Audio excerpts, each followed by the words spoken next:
Lying, of course, that which is false. Pseudos, no, that is false. Any contrary to fact statement with the intent to deceive. Satan, of course, is the father of lies, we're told in John 8. And he wants us to believe that God is a liar. Not so. It's one of the things God can't do. Sad consequences always seem to come from lies. And John in his first epistle says, you know that no lie is of the truth. The first sin judged in the early church was the sin of lying in chapter 5 of Acts, Ananias and Sapphira. David said in his haste, David said, I said in my haste, all men are liars. And I was delighted to see Carol's comment about that. He said, I had a long time to think it over, and I still agree with David. Men are no good. Write that down, girls, so you don't forget. No believer can be neutral about the battle of truth, and we're going to discuss more of this when we get to chapter 16. The truth is one of your weapons. See, we're all members of one another. The Christian is called to be punctilious, to be honest, even in little things. We should never deceive a fellow believer. We are called to loyalty. We must never be unfaithful to a member of that body, and we're going to talk about that in chapter 6. Because all of us are fiduciaries. And when you understand what a fiduciary is, that's going to bother you. We'll talk about that when we get to chapter 6. Continue. Be ye angry and sin not. Be ye angry? Is that what it says? Be ye angry and sin not? Let not the sun go down upon your wrath. That's a direct quotation, by the way, of Psalm 4, verse 14, in the Septuagint. See, anger is momentary insanity, according to Horace. A soft answer turneth away wrath, but grievous words stir up anger. Stand in awe, tremble in the presence of God. We are to be angry at sin, but loving toward the people. We get it backwards. We love sin and hate the sinner. No, it's the other way around. We love movies that have violence in them, right? Whatever. We love sin. We hate the sinner. No, it's the other way around, gang. We are to hate the sin and love the sinner. That's what Christ did. Be angry at sin, loving people. Ye that love the Lord, hate evil. Do you hate evil? Be careful. Okay, anger is an emotional arousal caused by something that displeases us. There are things that should displease you. There are times it would be very wrong not to be angry. We should be angry at nothing but sin, by the way. Let's be careful about that one. Now, it's awfully difficult to practice truly holy anger and righteous indignation because our emotions are always tainted by sin. The moment self comes in, my anger is sinful. Malice is anger that smolders. The same anger can suddenly burst forth, which we call wrath. There are times when it would be very wrong not to be angry. We should be angry at nothing but sin. Neither give place to the devil. That's tied to this, interestingly enough. To the devil. Anger cherished becomes malice. Satan works through a malicious spirit. Malice is the anger that smolders. The same anger can suddenly burst forth. We call wrath. Anyone can become angry, but to be angry with the right person to the right degree at the right time for the right purpose and in the right way ain't easy. That was Aristotle. Okay, stealing. Well, Satan's also a thief, right?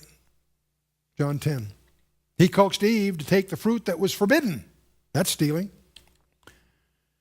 See, of work. A lazy Christian robs himself and others with God if they are lazy about work. Every Jewish rabbi was taught a trade. Quote, if you do not teach your son a trade, you teach him to be a thief, is the rabbinical proverb. Interesting.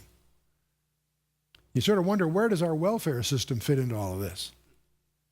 Interesting to realize how non-biblical those things are. Not to care for them, but to care for them the right way. Let him that stole steal no more, but rather let him labor, working with his hands the thing which is good, that he may have to give to him that needeth. That's just the opposite of stealing, isn't it? It's flowing the other way. Steal no more. See, God instituted private property as one of the 10 commandments. Private property is one of God's commandments. Now, stealing takes many forms. One of the broadest forms of stealing is socialism, which is social plunder and a denial of private property rights. That's the path we're on. You've got candidates running for office that are openly or privately, but in any case, socialists. We're on that path. That's the danger of a democracy in lieu of a republic. You've got mob rule here. You've got a media that has sold itself out to special interests. The grasp for power, don't underestimate that. By the way, back at our level, delinquent payables are a form of stealing. You promise to pay in 30 days, you should pay in 30 days. To pay in 60 is a form of stealing. Delinquent payables are a form of stealing. Many Christians don't realize that. See, instead of stealing, we are to labor. That's really what it's all about. The men whom God called in the scriptures were always busy working. Moses was caring for sheep. Gideon was thrashing wheat. David was tending his father's sheep. The first 4 disciples were casting or mending their nets. Jesus himself apparently was a carpenter. There's some debate exactly what that was, but won't get into that here. Let no corrupt communication proceed out of your mouth.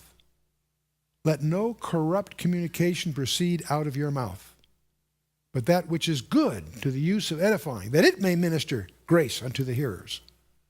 Matthew 12:4. Out of the abundance of the heart the mouth speaketh. Boy, is that indicting. Corrupt communication. What do you mean corrupt? Rotten fruit. Worthless, bad, or rotten. Romans 3 says our mouths are like an open sepulcher. In Jewish terms, that's as rotten as you can get.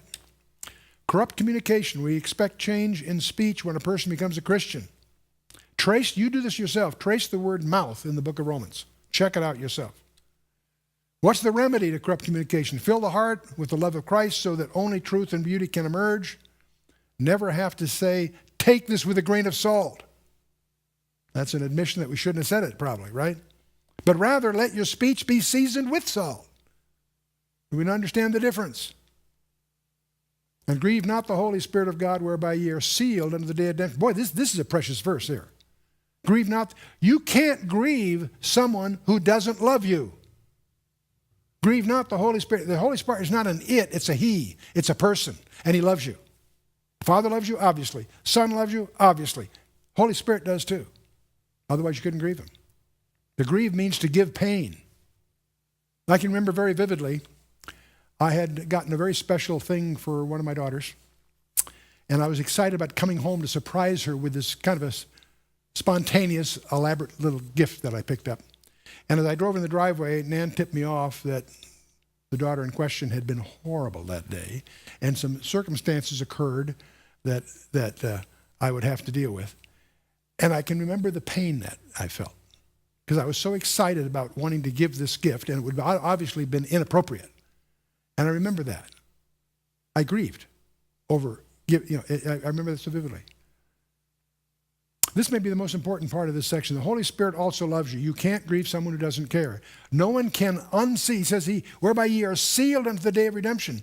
No one can unseal the work of the Holy Spirit, which continues to the day of redemption.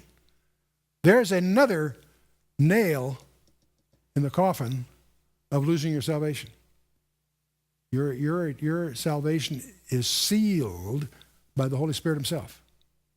He abides with you forever, John 14:16. Okay, this last one, we'll wrap it up here. 5 sins to avoid. One is bitterness. Do you know bitterness was a sin? That surprised me to find that in this list, to realize it's a sin. What is bitterness? A settled hostility that poisons the whole inner man. A settled hostility that poisons the whole inner man. Reminds me of worry. Worry is a trickle of fear that soon cuts a rut so deep it drains all other thoughts away. And bitterness is a personal form of that. A settled hostility that poisons the whole inner man. Let all bitterness and wrath and anger and clamor and evil speaking be put away from you with all malice. Wow. Bitterness leads to wrath and it hardens the heart. That's why it's a sin. The basic cause is an unforgiving spirit. Learning how to forgive and forget is one of the secrets of a happy Christian life. Putting those things behind you, put away from you. To be put away from you. That's an aorist imperative. which means it's a one-time, once-for-all decisive act. It's not a continuing act. It's a once-and-for-all done deal to forgive it, not to bring it up again. It's done. It's forgotten. It's behind you. And be kind to one another, tenderhearted, forgiving one another, even as God for Christ's sake hath forgiven you. Forgiving, that's a reflexive form, by the way. Each of you forgive the other. It's a two-way street, not a one-way street. And the other thing to learn, I'm very grateful for someone that really emphasized this in my very early years, putting the most charitable construction on apparent faults or faux pas. Having a bias in favor of a person. Put on the most charitable construction. You hear a rumor about your partner. You take for granted that it's misunderstood, he's on your side. You don't give room for it. Put the most charitable construction on apparent faults or faux pas. You forgive rather than magnifying the faults of others. Why? Because we have been forgiven of far more than we have any capacity to imagine. Justified hurts are the most dangerous because they're the hardest to let go. Those hurts that are sort of marginal, you can let those go. The ones where your hurt is really justified because he did this and this and this. He really justified to be upset. Those are the most dangerous for you because they're the hardest for you to let go. Think about that.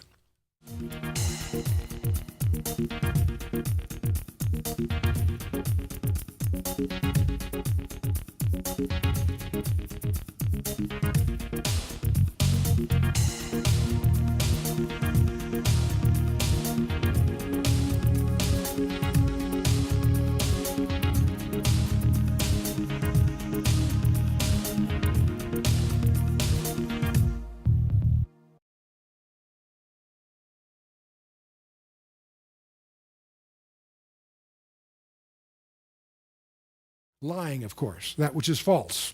Pseudos, no, that is false. Any contrary to fact statement with the intent to deceive. Satan, of course, is the father of lies, we're told in John 8. And he wants us to believe that God is a liar. Not so. It's one of the things God can't do. Sad consequences always seem to come from lies. And John in his first epistle says, you know that no lie is of the truth. The first sin judged in the early church was the sin of lying in chapter 5 of Acts, Ananias and Sapphira. David said in his haste, David said, I said in my haste, all men are liars. And I was delighted to see Carol's comment about that. He said, I had a long time to think it over, and I still agree with David. Men are no good. Write that down, girls, so you don't forget. No believer can be neutral about the battle of truth, and we're going to discuss more of this when we get to chapter 16. The truth is one of your weapons. See, we're all